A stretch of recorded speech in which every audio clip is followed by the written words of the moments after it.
My dear students, today we discuss narratives of travelers considered by Samuel Johnson. Let us start.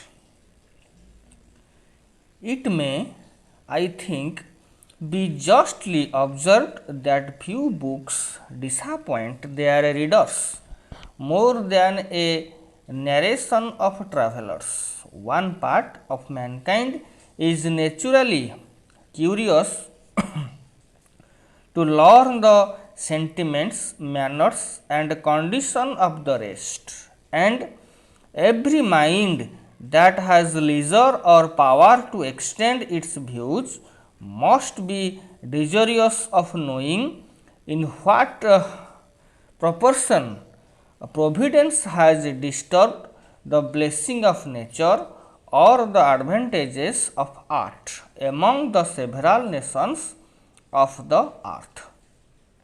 This general desire easily procures readers to every book from which it can expect gratification. The adventure upon unknown coasts and the describer of distant regions is always welcomed as a man who has labored for the pleasure of others and who is able to enlarge our knowledge and rectify our opinions. But when the volume is opened, nothing is found but such general accounts as leave no distinct idea behind them, or such minute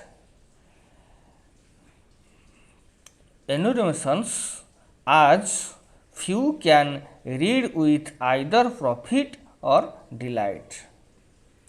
Every writer of travels should consider that, like all other authors, he undertakes either to instruct or please, or to mingle pleasure with instruction. He that instructs must offer to mind something to be imitated or something to be avoided. He that pleases must offer new image to his reader and enable him to form a tacit comparison of his own state with that of others.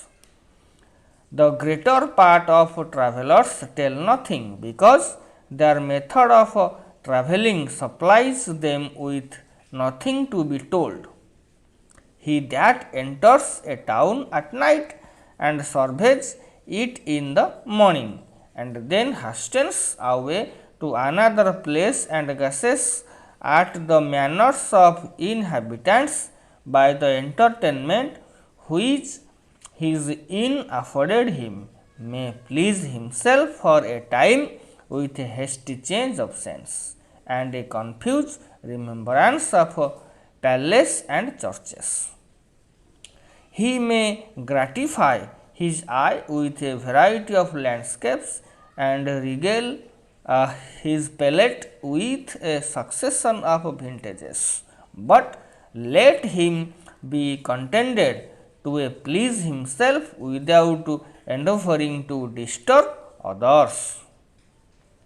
Why should he record exertions by which nothing could be learned, or wish to make a show of knowledge which, without some power of intuition unknown to other mortals, he never could attain? Of those who crowded the world with their it inneries, some have no other purpose than to describe the face of the country. Those who sit idle at home and are curious to know what is done or suffered in distant countries may be informed by one of these wanderers that on a certain day he set out early with the caravan, and in the first hours marched saw. Towards the south, a hill covered with trees then passed over a stream, which ran northward with a swift course, but which is probably dry in the summer months. That an hour after he saw something to the right which looked at a distance like a castle with towers, but which he discovered afterwards to be a crazy a rock. That he then entered a valley in which he saw several trees, tall and flourishing, watered by a rivulet not marked in the maps, of which he was not able to learn the same. That the road afterward grew stony and the country uneven,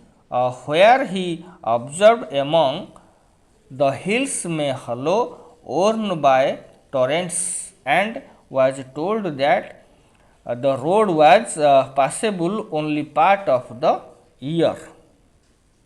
That going on they found the remains of a building, once perhaps a fortress of secure the pass or to restrain the robbers, of which the present inhabitants can give no other account than that it is haunted by fairies, that they went to dine at the foot of a rock and travelled the rest of the day along the banks of the river, from which the road turned aside towards evening and brought them within sight of a village which was once considerable town, but which afforded there neither good victuals or commodious lodging. Thus he conducts his reader through wet and dry, over rough and smooth, without incidents, without reflection, and if he obtains his company for another day, will dismiss him again at night, equally fatigued with a like succession of rocks and streams, mountains and ruins.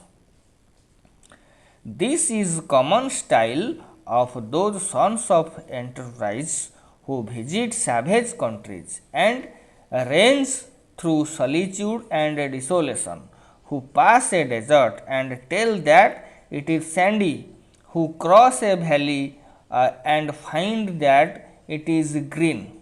There are others of more delicate sensibility that visit only the realms of elegance and softness, that wander through Italian palace and amuse the gentle reader with catalogues of pictures, that hear masses in magnificent churches and recount the number of pillars of variations of pavement.